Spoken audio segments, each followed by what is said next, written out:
blessé, vous dites « Je me suis fait psychiatre pour expliquer le nazisme, le maîtriser et m'en libérer. » Et je voudrais vous interroger, voilà, c'est quoi pourquoi cette association de la psychiatrie et du nazisme? Et je vais lire, si vous me permettez, un petit paragraphe du début des âmes blessées qui dit le début de votre parcours biographique. Peut-être que vous pourrez vous mettre dans les pas de ce début de récit pour nous expliquer un peu comment se sont articulés chez vous la vie et la pensée. Très jeune, j'ai été un petit peu vieux. La guerre m'avait forcé à me poser des questions qui n'intéressent pas les enfants d'habitude. Pourquoi a-t-on fait disparaître mes parents? Pourquoi a-t-on voulu me tuer? J'ai peut-être commis un crime, mais je ne sais pas lequel. Dans mon langage intérieur, je ne cessais de me raconter un récit lancinant que je ne pouvais pas dire. Je revoyais le scénario de mon arrestation la nuit, quand des hommes armés avaient entouré mon lit, une torche électrique dans une main, un revolver dans l'autre et des lunettes noires dans la nuit, pour rafler un enfant de 6 ans. Dans le couloir, quelques soldats allemands presque au garde à vous dans la rue, des camions bourrés de gens, et contre le trottoir, 2 tractions avant attendaient pour nous emmener. Allez raconter ça et vous verrez la tête des autres. Comment expliquer que je n'ai pas eu peur, que j'ai été intéressé par mon arrestation et que plus tard, j'ai été fier d'avoir pu m'évader. J'étais interloqué par les adultes qui me protégeaient en m'expliquant que j'étais un enfant dangereux. J'étais désorienté par les soldats qui devaient me tuer et me parlaient gentiment en me montrant la photo de leur petit garçon. Est-ce que vous pouvez revenir sur cet épisode qui manifestement a été décisif dans votre vie? Voilà, c'est probablement, c'est même à coup sûr, cette enfance un peu bizarre, ça m'a rendu complètement psychiatre. C'est-à-dire que le simple fait de se poser le problème comme ça, parce que la situation était folle, c'est-à-dire n'était pas dans la normalité quotidienne. Est-ce que je ne savais pas pourquoi on avait raflé mes parents, je ne savais pas pourquoi on voulait me tuer, parce que c'était dit comme ça. C'était dit, il faut le tuer, parce que si on ne le tue pas maintenant, j'avais 6 ans et demi, si on ne le tue pas maintenant, il reviendra plus tard et ça sera un ennemi d'Hitler. Ce qui n'était pas si mal vu que ça. Donc je me suis dit, mais là, c'est une folie, la société est folle. Ces hommes, c'est pas normal qu'on ait tué ma famille, c'est pas normal qu'on veuille me tuer. J'avais 6 ans et demi, j'avais pas eu le temps de commettre de grands crimes. Aujourd'hui, je dirais pas la même chose, hein, mais à 6 ans et demi, j'avais pas eu le temps. Et dans mon esprit d'enfant, je me suis dit, donc il faut, si je veux reprendre un peu de liberté, puisque j'ai réussi à m'évader de manière tellement folle, que quand je le racontais pendant la guerre, bien sûr, je ne pouvais pas en parler, j'aurais été à nouveau arrêté, mais après la guerre, quand j'ai commencé à en parler, les gens éclataient de rire, parce que ça leur paraissait tellement fou, tellement invraisemblable qu'un enfant de 6 ans et demi puisse s'évader d'une synagogue de Bordeaux transformée en prison, avec des hommes en armes, avec des barbelés, et ça leur paraissait tellement fou que les gens ne me croyaient pas. Et ça m'a fait taire pendant 40 ans. Et c'est seulement grâce aux journalistes que j'ai pu... Pourquoi on sert quelque chose parfois? C'est que j'ai été invité sur FR3 Aquitaine, à la télévision, pour la sortie d'un de mes premiers livres au grand public. Ça devait être en 82, à peu près. Et une dame téléphone aux journalistes en disant est-ce que ça ne serait pas le petit Boris que j'ai aidé à s'évader? Votre serviteur. Et elle laisse le numéro de téléphone et son adresse au journaliste. Et à la fin de l'émission, la journaliste me dit, cette dame, Madame Descoubès, parce qu'il faut citer le nom des gens qui ont eu ce courage et cette noblesse, cette générosité, et Madame Descoubès, je prends un taxi, je vais la voir, et je vois une dame âgée, avec des cheveux blancs, et on s'est d'emblée senti en intimité, d'emblée. Et on s'est mis à bavarder comme si on n'avait jamais été séparés. Et je lui dis, alors cette dame était âgée, elle avait les cheveux blancs, et je lui dis, vous savez, j'avais 6 ans et demi, mais je vous trouvais déjà très belle avec vos cheveux blonds. Elle ne dit pas un mot, elle se lève, Elle va chercher une photo d'elle en infirmière de la Croix-Rouge, en effet très jolie, avec des cheveux noirs comme un corbeau. Alors je lui dis, mais je vous assure que dans ma mémoire, je vous promets, vous avez les cheveux blonds. Et alors, du coup, ça m'a dit, je me suis dit, mais donc, la mémoire sincère, c'est pas le retour du passé, c'est la représentation du passé. C'est-à-dire que c'est à partir d'aujourd'hui qu'on se représente ce qui nous est arrivé. Et ça, c'est vrai pour chacun d'entre nous, hein. C'est-à-dire que la mémoire, c'est une reconstruction de ce qui nous est arrivé. C'est pas des mensonges. Même si vous voulez vous disputer ce soir quand vous rentrerez chez vous, hein, ce que vous voulez tous faire, et raconter des souvenirs de famille. Tu te rappelles quand maman était malade quand on était en voyage? Mais t'étais pas là. Mais si, j'étais là. Mais non, t'étais pas là. Et hop, c'est les disputes de famille. Donc c'est voilà, notre mémoire sincère qui dit le vrai, passe son temps à recomposer le passé. Je me suis dit, ben voilà, un thème de réflexion. Alors justement, sur cet épisode, donc vous êtes à Raph du Velkin, c'est ça, et vous vous échappez de manière un petit peu totalement audacieuse et un peu folle, et donc vous passez toute la fin de la guerre dans la campagne française cachée. Est-ce que vous vous sentez en danger? Est-ce que c'est de l'insouciance, de l'inconscience? J'ai passé la fin de la guerre pendant 1 an et demi, pourchassé par la Gestapo française et l'armée allemande. C'est-à-dire que je n'avais pas le droit d'aller à l'école et de temps en temps, des justes, c'est-à-dire des chrétiens, venaient me prendre et me disaient « Vite, l'armée allemande arrive » ou « Quelqu'un t'a dénoncé » et on partait dans la nuit. Et je me disais, dénoncer, qu'est-ce que j'ai pu commettre comme crime? Quel est le crime que j'ai commis pour qu'on me dénonce? Donc on partait dans la nuit, j'avais bien le sentiment d'être un enfant dangereux. D'abord parce que beaucoup d'adultes refusaient de s'occuper de moi en criant, en disant cet enfant est dangereux, je n'en veux pas ici. Je pense à un cuisinier qui s'était mis à hurler, virez-moi cet enfant est dangereux. On m'avait caché dans une marmite, aujourd'hui ça serait plus difficile. Mais à 6 ans et demi, on m'avait caché dans une grande marmite, c'était une collectivité, la faculté de droit de Bordeaux, et du fond de ma marmite, j'entendais un responsable hurler « Virez-moi cet enfant est dangereux, je n'en veux pas ici ». Et on est parti, et les gens qui m'accompagnaient, qui me protégeaient, ont demandé à un couvent de me cacher, et la bonne sœur, je dis les chrétiens m'ont sauvé, c'est incontestable. Là, cette bonne sœur, avec sa cornette, a entrouvert la porte et a crié « Non, non », a fermé la porte en disant « Non, non, je ne veux pas cet enfant, il est trop dangereux ». Donc, dans mon esprit, j'étais un enfant dangereux, et ça, c'est des gens qui voulant me protéger, me disaient « Ne dis pas ton nom, parce que si tu dis ton nom, tu mourras, et ceux qui t'aiment mourront à cause de toi ». Alors cette phrase-là, j'ai mis des décennies à m'en débarrasser. Donc vous comprenez maintenant pourquoi ça m'a rendu psychiatre. C'est que je me disais, si je veux me débarrasser de ça, il faut que je comprenne ce qui s'est passé, et que si je comprends, je pourrai maîtriser la situation, et je pourrai reprendre un peu de liberté. Donc c'est pour ça que ça m'a donné un courage morbide, un courage... Si j'avais été équilibré, j'aurais été menuisier comme mon père. Mais par bonheur, j'ai été complètement déséquilibré, complètement givré, et ça m'a donné un courage morbide pour faire des études dans des conditions invraisemblables, parce que mes parents n'étaient pas morts, ils étaient disparus. Donc je ne touchais pas de bourse pour faire des études, et il a fallu que je travaille pendant toutes mes études de médecine. Donc j'étais déjà mégalomane.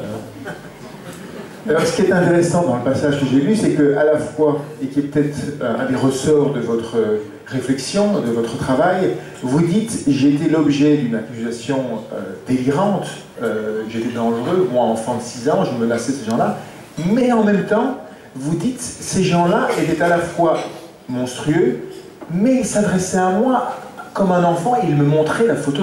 Donc déjà, vous aviez le sentiment de l'ambivalence de vos ennemis et de vos adversaires? Alors ça, ce que vous venez de me rappeler, ça me paraît tout à fait important, parce que très souvent, je l'entends dans des situations de persécution, de guerre, ou dans des situations de persécution. Seul l'esprit, c'est le diable et le bon Dieu, le bien et le mal. Et nous, êtres humains, j'en parlais avec Tsvetan Todorov, je ne sais pas si vous avez eu l'occasion de le lire, lisez-le, Le bien et le mal, de Tsvetan Todorov. Et il est parti il y a quelques mois, il est parti beaucoup trop tôt. C'est un Bulgare qui a été persécuté par le régime communiste, comme moi j'ai été persécuté par le nazisme. Et on a eu les mêmes réactions, c'est-à-dire que dès l'instant où on établit des relations humaines, et non pas seulement des relations d'idées, on se rend compte que l'autre, même si c'est un persécuteur, c'est un homme. Et on a un sentiment d'ambivalence. Et le souvenir que vous me rappelez, c'était quand j'étais prisonnier dans la synagogue de Bordeaux, tous les soirs, un soldat en uniforme noir, dont je pense que c'était un SS, parce que les soldats de l'armée de la Wehrmacht étaient en uniforme vert, et je crois que les SS étaient en uniforme noir. Et je pense que ce soldat venait, il enlevait sa casquette, il s'asseyait à côté de moi, il me parlait en allemand, et il me montrait des photos. Et je comprenais que je ressemblais à son petit garçon. Et que son petit garçon lui manquait. Et qu'il venait me parler pour penser à sa famille et penser à son petit garçon. Donc même cet homme qui me condamnait à mort était un être humain qui venait gentiment me parler. Donc ça veut dire que c'était un être humain avec tout ce qu'il y a d'ambivalence dans les êtres humains. Qu'est-ce que ça veut dire faire de la psychiatrie pour comprendre le nazisme? Est-ce qu'on peut faire la psychiatrie du nazisme? Moi, ce que j'en ai lu, mis à part vos travaux, c'est tout de même souvent ramener cela à des affaires intrafamiliales. On va expliquer le délire de Hitler par son rapport à sa maman, etc. On a l'impression que ce n'est pas à la hauteur des enjeux. Comment est-ce que vous avez utilisé la psychiatrie de manière à la fois très modeste, mais en même temps subtile? Alors, autant avouer que j'ai très tôt voulu devenir psychiatre. Alors, j'ai pas été à l'école. Je viens de vous expliquer pourquoi. Parce que si j'avais été à l'école, j'aurais été arrêté. Comme dans le film Adieu les enfants de Louis Malle, avec qui j'ai correspondu pour faire ce film. Donc je ne pouvais pas aller à l'école, et j'ai quand même réussi à aller au lycée, grâce à une institutrice aussi. Et dans mon esprit d'enfant, puisque la société, ces hommes étaient rendus fous, c'était la seule explication que je me donnais, il fallait être psychiatre pour soigner la folie des nazis, et jamais ça ne recommencerait. Donc dans mon esprit d'enfant, je gagnais ma liberté en devenant psychiatre. Autant vous avouer que j'ai complètement échoué, parce que c'est pas la psychiatrie qui peut expliquer le nazisme, c'est des phénomènes psychosociaux et non pas psychiatriques. Donc c'est comme ça, c'est par des phénomènes psychosociaux qu'on peut expliquer la folie des extrêmes, que ce soit tous les extrêmes, hein, sont des épidémies de croyances, des contagions émotionnelles. Actuellement, toutes les guerres qui ont lieu au monde aujourd'hui sont des guerres de croyances. C'est-à-dire qu'on se fait la guerre aujourd'hui sur la planète pour des problèmes posés. La guerre du Kosovo, j'étais avec Kouchner à Pristina pendant la guerre du Kosovo, où les Serbes voulaient récupérer une défaite que l'armée serbe chrétienne avait eue contre l'armée musulmane au XVe siècle. Ils ont voulu récupérer le berceau de la Serbie perdu au XVe siècle.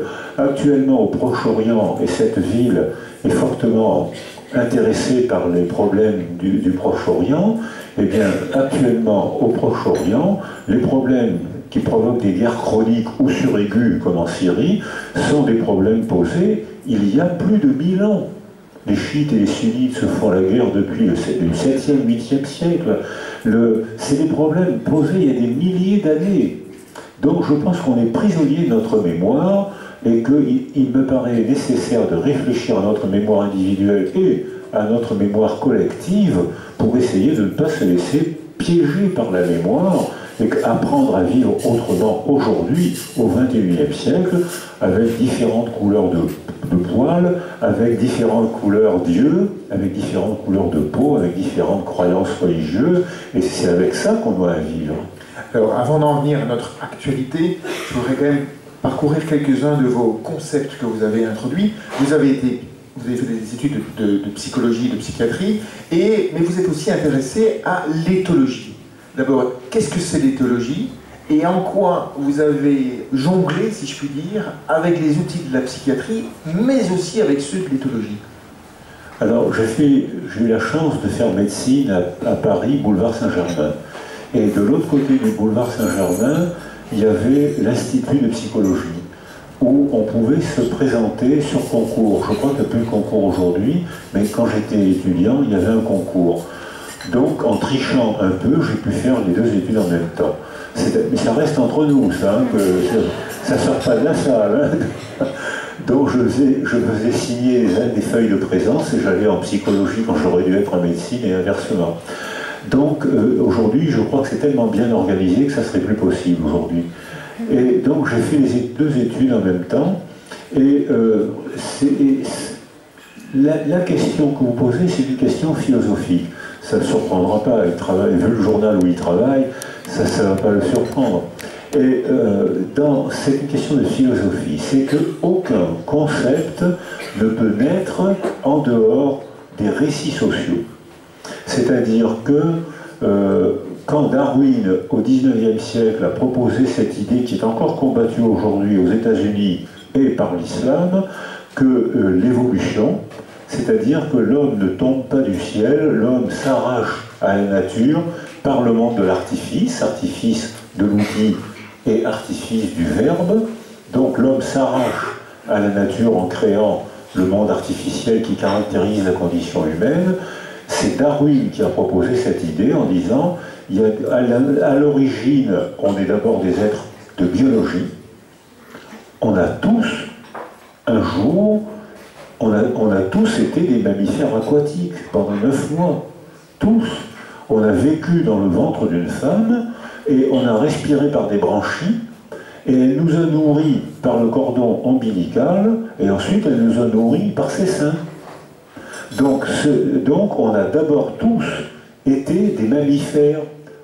Et puis quand on s'est mis à parler vers l'âge de 20 mois, on a tous appris à parler entre le 20e et le 30e mois. Tous. Quelle que soit la difficulté de la langue qui nous entoure, tout bébé apprend toute langue, sans école, sans livre, entre le 20e et le 30e mois. Qu'on ne pourra plus jamais refaire de notre vie. Alors, il y a aussi donc, dans ce raisonnement darwinien, je me suis dit, mais à l'origine de l'impulsion, c'est un développement, c'est pas on a une âme ou on a un corps. Alors là, vous reconnaîtrez votre copain Descartes. Vous êtes copain avec Descartes? Oui, il n'est pas que des bêtises. Alors, c'est le dualisme qui caractérise notre culture. On a l'âme et le corps n'ont rien à voir. Alors, mes amis philosophes me disent, non, tu te trompes. Descartes a inventé la psychosomatique, et j'ai pas lu tout Descartes, hein, mais ils m'ont envoyé des photocopies de quelques pages où on voit qu'en effet, Descartes fait une jonction entre l'âme sans substance et sans étendue, qui s'amarre au corps, qui a une substance et une étendue, par la bite de l'épiphyse. La bite, c'est BI de TE. Qu'est-ce que vous avez... À quoi vous avez pensé? Quand même, quoi. Donc, bite, c'est un terme de marine. Hein. Donc, il ne faut pas marrer un bateau à n'importe quel... c'est un terme de marine. L'encre de l'âme dans le corps. Et alors, donc, ça caractérise la civilisation occidentale. Les Asiatiques sont très étonnés parce que ce que je viens de dire, hein, j'ai travaillé l'hiver dernier au Japon et en Chine, les Asiatiques sont beaucoup plus spinozistes. Même si malheureusement ils apprennent Descartes, ils sont beaucoup plus spinozistes, c'est-à-dire le corps et l'âme, c'est la même chose. On en parlera peut-être tout à l'heure. Il y a un point, peut-être, parce que je vous interroge comme ça à bâton rompu, il y a un élément décisif que vous avez mis en lumière justement sur ce rapport, la construction du lien entre l'âme et le corps chez le petit enfant, c'est quelque chose sur lequel vous insistez, le montrer du doigt. Pourquoi est-ce que le montrer du doigt est pour vous le ressort presque du début de l'humanité? Non, c'est que c'est une thèse que j'ai dirigée, c'est pas moi qui l'ai faite, hein, j'ai eu l'idée, je l'ai proposée à la doctorante Anne Robichet, à Marseille, et c'est elle qui a fait cette thèse. Alors je l'ai un petit peu dirigée, mais c'est elle qui a fait le travail. Et je lui ai dit, tous les bébés, tous nos bébés, pointent du doigt. Vous avez beaucoup de gens dans la salle qui ont eu des bébés. Qui peut dire à quel âge ils pointent du doigt? Voilà, la réponse habituelle c'est celle-là, personne ne peut le dire. Et quand on fait, pourtant c'est simple, hein, pourtant, eh bien c'est vers le 11e, 14e mois, les bébés pointent du doigt pour désigner un objet. C'est un geste adorable, c'est un geste. Dès qu'on prend un bébé dans les bras, dès qu'il se sent en familiarité, il pointe du doigt. Qu'est-ce que ça veut dire? Eh bien, ça veut dire que bien avant la parole, puisque la parole apparaît vers 17 mois chez les filles et 22 mois chez les garçons, ça aussi, ça reste entre nous. Hein, faut pas que... Et alors, pourquoi est-ce que les filles partent avant les garçons? Elles parlent avant les garçons, elles parlent mieux que les hommes, et comme aujourd'hui, elles ont une espérance de vie plus longue que les hommes, c'est elles qui ont le dernier mot. Donc...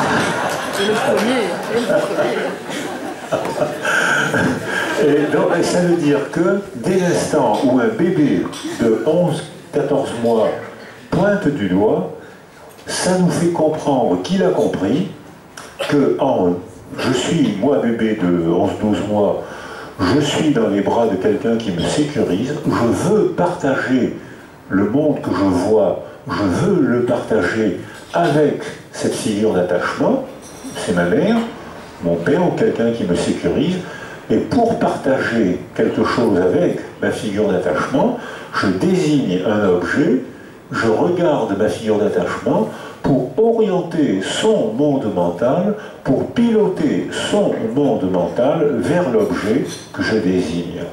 Et cette thèse a eu un grand succès, elle a été très souvent citée, et maintenant en pédiatrie ou en psychologie, on sait qu'un bébé qui pointe du doigt entre 11 et 14 mois parlera. C'est-à-dire qu'il a compris et il fera avec la langue et ce qu'il faisait avec le doigt.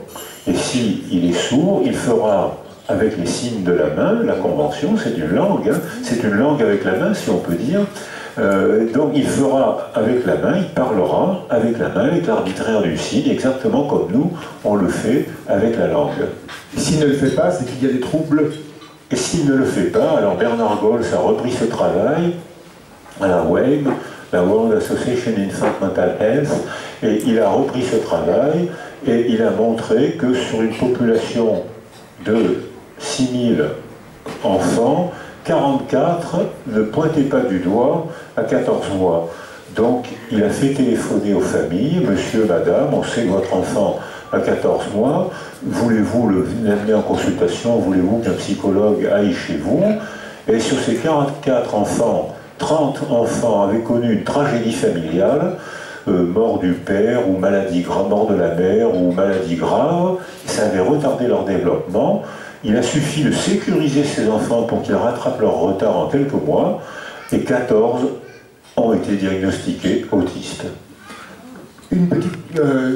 c'est quoi l'éthologie? Observation des animaux dans leur milieu, initialement. Vous avez utilisé les méthodes de l'éthologie pour comprendre les enfants, et inversement. C'est comme si pour vous, la différence homme-animal n'était plus pertinente.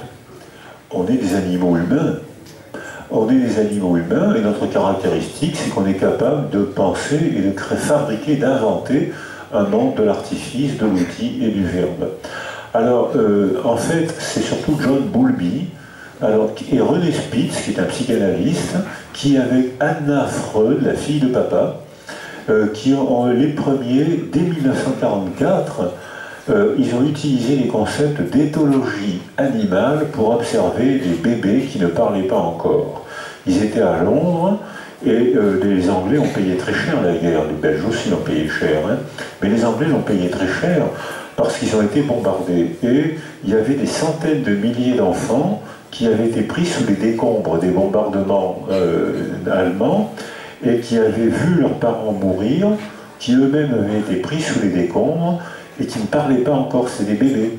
Et Anna Freud avait réquisitionné ce qu'elle avait appelé des nurseries, des maisons bourgeoises du quartier de Hampstead, et elle avait réquisitionné des maisons et elle les avait transformées en nurseries pour placer ces bébés. Et elle avait travaillé avec René Spitz et elle disait ces enfants sont des bébés qui ne parlent pas, ils sont terriblement traumatisés parce qu'ils ont vu leurs parents mourir ou parce qu'eux-mêmes ont été pris sous les décombres ou parce qu'ils ont été isolés parfois pendant plusieurs jours sous les décombres avant qu'on arrive à les sortir. Ces enfants sont terriblement traumatisés, ils ne parlent pas, comment va-t-on faire pour les prendre en psychanalyse? Ils ne parlent pas. Et à ce moment-là, ils ont dit, eh bien on va chercher à comprendre comment comprend un bébé avant la parole. Et ils ont utilisé le concept d'éthologie animale. Et dans ce livre écrit en 1944, il y a déjà 29 citations d'éthologie animale, ce que les psychanalystes de mon époque ont complètement oublié, mais que les jeunes psychanalystes redécouvrent, j'espère, je pense, grâce à votre serviteur qui leur a dit attention, déjà Freud, Anna Freud et Lacan s'intéressaient à ce genre de problème. Donc ça veut dire qu'on est des animaux, on est des êtres de biologie, puisqu'on a tous été des mammifères marins, on a tous attendu 20 mois pour parler, et dès l'instant où on entre dans le monde de la parole, on entre dans le monde humain, et là, bien sûr, c'est d'autres déterminants qui agissent. Donc on passe tous par un stade animal. Le concept est le concept de résilience. Vous dites c'est la capacité à se reconstruire après un épisode traumatique. Vous l'avez vécu dans votre chair avant de le théoriser. Qu'est-ce que c'est que la résilience, très concrètement? Alors, comme vous l'avez dit, la définition de la résilience, elle est bébête. Comment se remettre à vivre le moins mal possible après un traumatisme? C'est vraiment une définition la plus bébête qui soit, la plus logique qui soit. On a un trauma, physique ou psychique, et on sait maintenant, grâce à la neuroimagerie, qu'un trauma psychique arrête le fonctionnement du cerveau comme un trauma physique. Et c'est photographié maintenant, une très mauvaise nouvelle, une tragédie, le cerveau s'éteint. Il est gris, il fonctionne plus, il ne traite plus les informations, comme si c'était un trauma physique, alors que c'est un trauma provoqué par une représentation verbale. Là, Spinoza est content, et là, Descartes, il souffre, Descartes, actuellement, quand avec une information pareille. C'est-à-dire qu'une articulation verbale éteint le cerveau. Cette nouvelle-là, je ne comprends plus, je ne peux plus traiter, c'est trop dur pour moi. Alors qu'est-ce qu'on fait? Ou bien on ne se remet pas à vivre, c'est le syndrome psychotraumatique, on est prisonnier du passé, comme disent les gens très justement, je m'en sors pas. Ou bien on se bagarre pour se remettre à vivre, et dans ce cas-là, on cherche en soi et autour de soi sur quoi on va pouvoir s'appuyer pour se remettre à vivre le moins mal possible. C'est la définition de la résilience. Il ne peut pas y avoir plus logique et plus bébête que la définition de la résilience. Mais ce qui nécessite un travail scientifique, c'est quels sont les facteurs qui permettent la reprise, non pas du développement, mais la reprise d'un nouveau développement. C'est-à-dire que la trace du trauma, on l'a dans notre corps, dans notre cerveau, dans notre histoire, et on finira notre vie avec ce trauma. Mais on n'y sera pas soumis. C'est-à-dire qu'on va faire quelque chose de notre blessure, on va chercher à comprendre, on va chercher à... Et là, il faut travailler en équipe pluridisciplinaire. Parce qu'il y a la résilience neuronale que maintenant on photographie, on mesure comment un cerveau se remet à fonctionner si on l'entoure, si on sécurise le blessé, et si on le stimule pour parler, pour travailler, pour réfléchir, on sculpte son cerveau. Et ça, c'est pas une vue de l'esprit, c'est que maintenant, avec la neuroimagerie, on le photographie, on le mesure et on le dose. Et là, il faut des neurobiologistes et des scientifiques pour mesurer comment le simple fait d'encourager quelqu'un, non pas à parler, mais à élaborer, c'est pas la même chose. Vous voyez la différence? Parler, si je récite, je ne réfléchis pas. Et les gens qui ont un syndrome psychotraumatique récitent tout le temps la même chose. Ils répètent, ils répètent, ils répètent, ils ne réfléchissent pas, ils sont prisonniers du bas. Mais non, on va voir un prêtre, on va voir un copain, on va voir un moniteur de sport, on va voir un psychologue, on se débat comme on peut et on élabore. Il faut que je cherche à comprendre ce qui s'est passé. Et l'élaboration, c'est le contraire de la répétition. C'est le contraire de la récitation. Je doute, je réfléchis, j'hésite, j'ai un choix, je travaille, j'élabore, je réfléchis, je me trompe. Voilà, ça c'est l'élaboration. Alors que la récitation, c'est tagada, tagada, tagada, soin, soin. Et bien tagada, soin, soin, ça ne fait rien sur le cerveau. Alors que réfléchir, élaborer, ça muscle le cerveau. Et si j'emploie la métaphore de musculation du cerveau, c'est parce qu'on la photographie. On voit qu'un cerveau qui travaille, d'abord ses neurones fonctionnels se mettent à consommer de l'énergie, et si on répète cet entraînement physique par l'élaboration mentale, on finit par modifier la structure du cerveau. Le cerveau est sculpté différemment si on parle et si on réfléchit. Alors que si on récite, le cerveau est prisonnier du passé. Et ensuite, il y a la résilience psychologique, avec des tests, avec des comportements pour les bébés préverbaux ou pour les adultes ou pour les âgés. Pour la maladie d'Alzheimer, quand les gens perdent l'accès à la parole, ils continuent à penser pendant bien plus longtemps qu'on le croyait, mais ils pensent sans mots, mais ils comprennent beaucoup de choses. Et puis il y a la résilience sociale. Pourquoi est-ce qu'il y a certains groupes humains qui redéclenchent très vite un processus psychosocial et ils se remettent à vivre, comme l'ont fait les Français et les Allemands, après la guerre, alors qu'on était mal barrés, hein?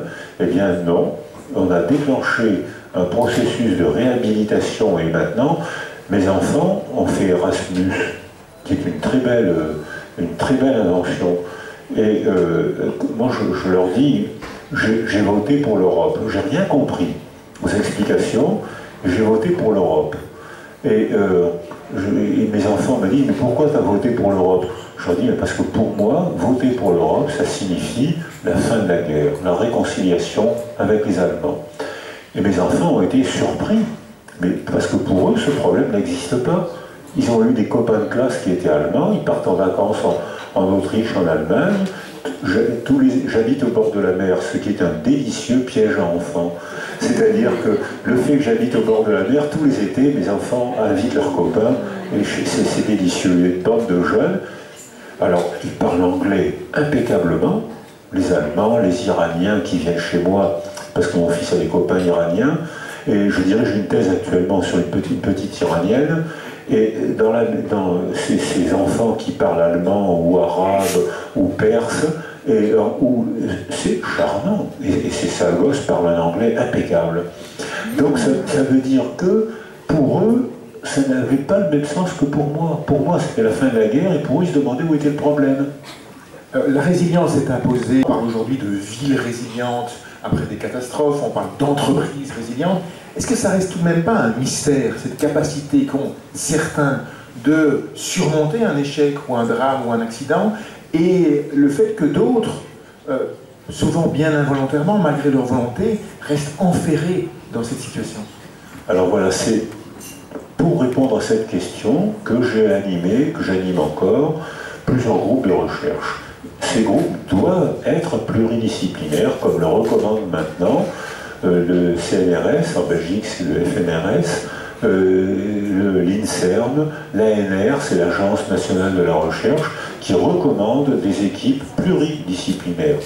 Mais notre université, notre école fragmente le savoir, et beaucoup de chercheurs ont du mal à être pluridisciplinaires, parce qu'on est sculpté, on est formé pour être monodisciplinaire, pour aller de plus en plus loin sur un tout petit confetti de savoir. Donc, mais Mais c'est un piège de la pensée, ça aussi. Quand on est praticien, il faut au contraire ouvrir. Alors votre question, c'est la question logique, hein. Tout le monde ne déclenche pas un processus de résilience. Il y a des individus, des personnes qui restent prisonnières du passé et qui ne s'en sortent pas. Et il y a des groupes humains, comme on le voit ici, Palestine, Israël, on voit que des groupes humains ne s'en sortent pas et qui sont encore aujourd'hui prisonniers du passé, de problèmes posés il y a plusieurs décennies ou plusieurs millénaires et qui n'arrivent toujours pas à les régler. Alors, pour répondre à ça, on a maintenant le schéma de raisonnement que je propose, c'est avant le trauma, pendant le trauma, après le trauma. Avant le trauma, monsieur, madame, est-ce que vous aviez acquis les deux facteurs de protection psychobiologiques, Spinoza, Descartes, psychobiologiques, qui vous ont renforcé, qui vous ont donné un facteur de protection. Ces deux facteurs sont l'acquisition. Acquisition, c'est pas inné, ça s'apprend, ça s'acquiert au contact, préverbalement. L'acquisition d'une confiance en soi. Quelle que soit la culture, 2 enfants sur 3 à 10 mois ont déjà acquis une petite confiance en soi. Un enfant sur 3 ne l'a pas acquis. Et cette non-acquisition du facteur sécure, c'est souvent dû à un facteur affectif, une tragédie parentale, la violence parentale, la précarité sociale ou la guerre. La guerre qui peut désorganiser le foyer, mais paradoxalement, là j'espère pas sauver, paradoxalement, la guerre peut renforcer le foyer. Et beaucoup de cultures, quand j'ai beaucoup travaillé au Liban, où je vais souvent, ou en territoire palestinien, où j'ai donné des cours à Ramallah et dirigé des thèses de Palestiniens, ils sont solidarisés par la persécution. Donc les Libanais qui ont eu 16 ans de guerre civile me disaient « La guerre, je sais la faire, j'ai pas peur, j'ai peur de la paix. Comment fait-on pour vivre en paix ?» Alors le premier facteur, c'est le facteur de confiance en soi préverbal. Et le deuxième facteur, c'est l'acquisition d'une aptitude à mentaliser. Faire un dessin, exprimer des mimiques, comme le font les bébés qui ont des mimiques ravissantes, hein, je sais pas, ils ont un pouvoir sur nous, ces petits bonshommes, ces petites bonnes femmes, ils ont un pouvoir sur nous. Il y a des bébés qui sont irrésistibles, on ne peut pas résister. Ils nous font une offrande alimentaire, ils nous font un baby, on est complètement soumis mais quand on a acquis ces deux facteurs de protection, confiance en soi, qui vient de la relation, aptitude à mentaliser, qui est déjà une représentation préverbale. Quand un malheur arrive, on reçoit le coup dans le réel, mais on affronte mieux parce qu'on a gagné la confiance et on sait que je suis aimable puisque j'ai été aimé. Donc je souffre, mais je garde espoir. Ensuite, il y a deuxième chapitre, il y a la structure du trauma. La structure du trauma dépend de la manière dont on a été blessé. Par exemple, j'ai un ami qui est mort, Gonzague Saint-Brie. Je ne sais pas s'il est connu en Belgique, c'est quelqu'un que j'aimais beaucoup, parce qu'il avait un talent humain, un talent littéraire. C'était vraiment quelqu'un que j'aimais beaucoup. Et il part en voiture, sa compagne conduit, elle veut éviter un animal, elle rentre dans un arbre et il est éjecté de la voiture et il meurt sur le coup, j'espère sur le coup. Et elle, bien sûr, elle est ravagée, elle est torturée elle a tué son compagnon. Et quelqu'un lui dit, mais t'as pas remarqué que Gonzague avait peur de mettre la ceinture, il disait ça m'étouffe, je supporte pas. Alors il prenait la ceinture, il la passait derrière lui et il l'enclenchait. Et vous savez, la psychologie des voitures, c'est encore assez modéré, et la voiture, elle ne bipait plus, elle fermait son bec, elle ne disait plus alerte parce que c'était enclenché. Et quand quelqu'un lui a dit, mais t'avais pas remarqué que Gonzague faisait toujours ça, là, et tout d'un coup, elle a été libérée. S'il avait mis la ceinture, probablement il n'aurait pas été éjecté, il ne serait pas mort. La structure du trauma l'a culpabilisé terriblement dans un premier temps.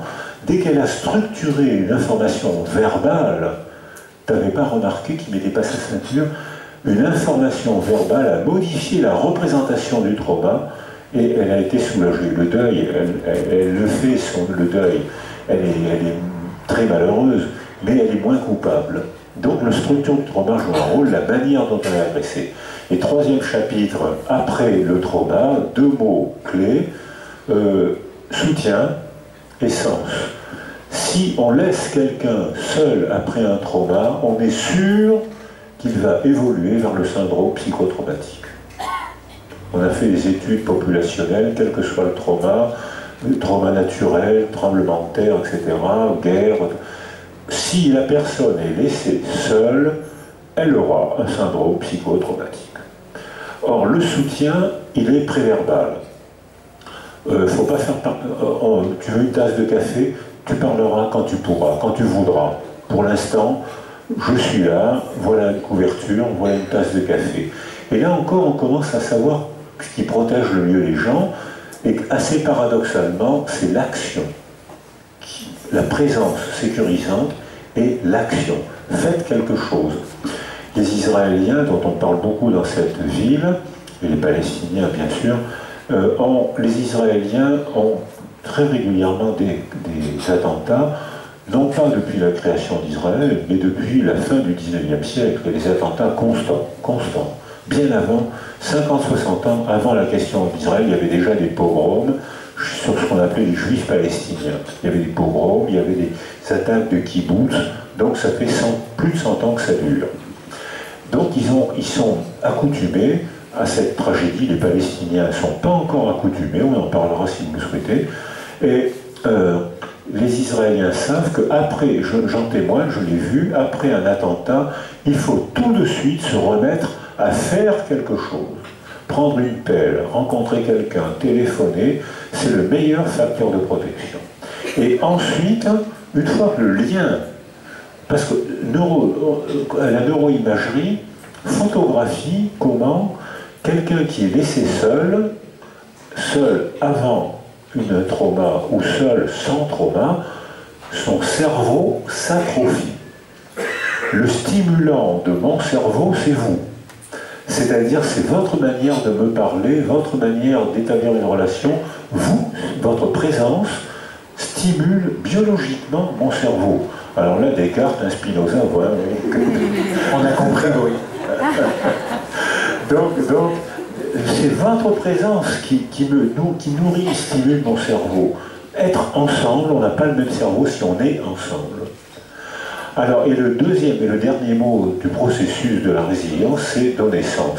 Alors là, il nous faut des philosophes, il faut des médias, il faut des artistes, des romanciers, des gens de théâtre, pour mettre en scène, pour fabriquer une représentation qui va nous permettre de comprendre, de chercher à comprendre ce qui s'est passé. Et là, on est dans le domaine des récits. Et là, il faut tous les fabricants de mots, les artistes, les chanteurs, les philosophes, les journalistes ont un rôle majeur à faire pour chercher à comprendre. Je vous écouterai pendant des heures parce qu'avec vous, tout est à la fois simple et subtil. Je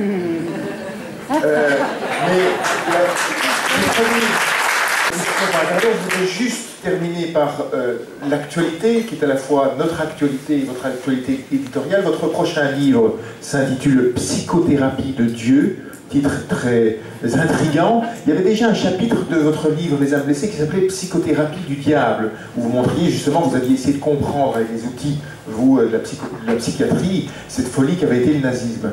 Psychothérapie de Dieu, c'est utiliser ces outils pour comprendre ce qui nous arrive, c'est-à-dire ce que vous appelez ces épidémies meurtrières, le fait qu'en Belgique, en France aujourd'hui, des individus passent à l'acte pour détruire leurs semblables, leurs proches. C'est ça la psychothérapie de Dieu? Alors, j'avais en effet écrit Psychothérapie du diable parce que, comme vous m'avez invité à le dire, je pensais que le diable c'était la folie sociale, le nazisme, et qu'il fallait comprendre pour reprendre un degré de liberté. Et là, je me suis dit, beaucoup de gens avec qui j'ai travaillé dans les premiers groupes de recherche sur la résilience étaient croyants chrétiens. Et Vanny Standel est à Genève, président du Bureau international catholique de l'enfance, il est très croyant. Et Michel Mancio était très croyant. Et ils me disaient tous, le fait d'être croyant facilite la résilience. Je leur disais, d'accord, tu me dis ça, mais je veux bien te croire, mais dans une démarche scientifique, il faut le démontrer. Il faut faire des populations, introduire des variables, il y a une démarche scientifique, tu as peut-être raison, mais il faut me le démontrer. Et il n'y avait pas de démonstration. Alors, un jour, en lisant Elie Wiesel à propos d'Auschwitz, et Jonas, qui est un philosophe fréquentable, il y en a quelques-uns. Jonas dit après Auschwitz, plus personne ne pourra croire en Dieu. Je dis, ah bon, tiens, curieux. Elie Wiesel a été à Auschwitz à 14 ans, et il est très croyant. Et beaucoup de gens, des 2,7% de survivants d'Auschwitz sur plus d'1 million de personnes, on a une petite population, et il faudrait savoir comment ont-ils repris la vie après Auschwitz, ou n'ont pas repris la vie après Auschwitz. Et Falsetti a fait une petite équipe pour répondre à cette question. Et il a donc interrogé un nombre très grand. Et Joseph Sberg, à l'œuvre de Secours des enfants à Paris, a refait le même travail sur 800 et quelques enfants devenus adultes. Et la réponse, maintenant, elle est évaluée avec des méthodes populationnelles, statistiques. C'est-à-dire qu'en effet, comme dit Jonas, 13% des survivants d'Auschwitz ont perdu la foi à Auschwitz avec la phrase de Jonas, si Dieu n'existe pas, parce que si Dieu existait, il n'aurait pas permis Auschwitz. Donc Dieu n'existe pas. Mais, contrairement à ce que dit Jonas, 16% qui sont rentrés à Auschwitz incroyants sont devenus croyants et ont rencontré Dieu à Auschwitz. Et notamment, je vais dire son nom, c'est le père de quelqu'un qui travaille avec moi dans un groupe de recherche, Joe Casterstein. Je lui ai demandé l'autorisation de le citer dans mon futur livre qui va sortir le 13 septembre. Et il m'a dit d'accord. Et son père est communiste, polonais.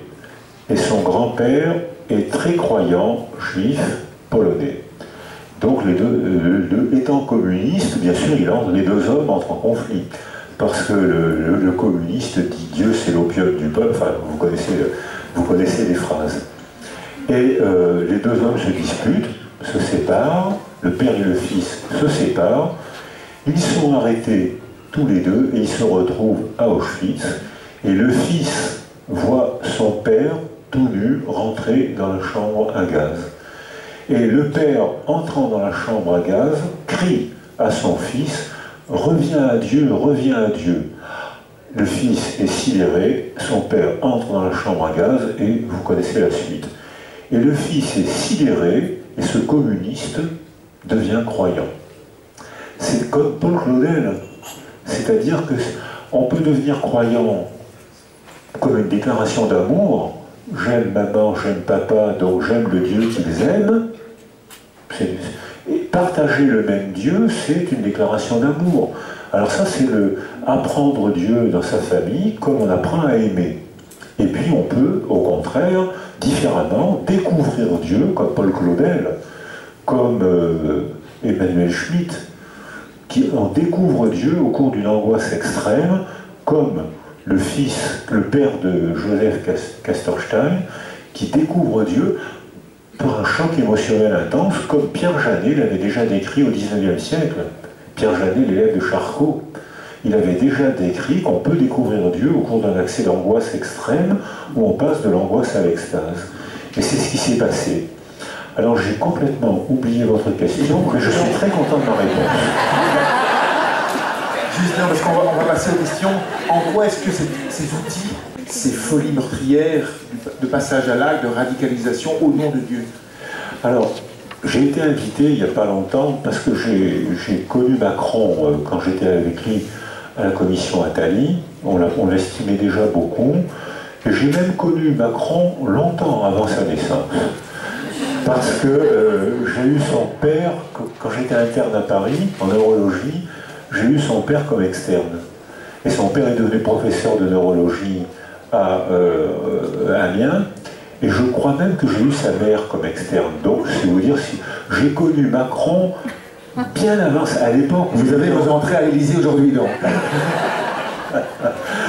Alors, j'ai été invité à l'Élysée pour répondre à cette question. Et je leur ai proposé l'idée suivante. Il y a 3 axes de ce qu'on appelle actuellement le djihadisme. On lui donne d'autres noms. Hein. Ça veut dire qu'on ne sait pas très bien, on n'a pas encore très bien compris, sinon il n'y aurait qu'un nom. Et donc, il y a 3 axes. Premier axe, c'est l'axe politico-religieux. Il y a des gens follement riches qui manipulent, qui lancent des mouvements socio-culturels dans tous les pays de la planète. J'ai été invité à Al Jazeera, à Doha, il y a un studio par langue. Dans le parking des journalistes, il n'y a que des Mercedes 4x4, comme vous. Parce que les journalistes sont très compétents, mais des informaticiens et des techniciens très compétents, très bien payés pour être au service d'une idéologie qui utilise Dieu pour en faire une arme idéologique.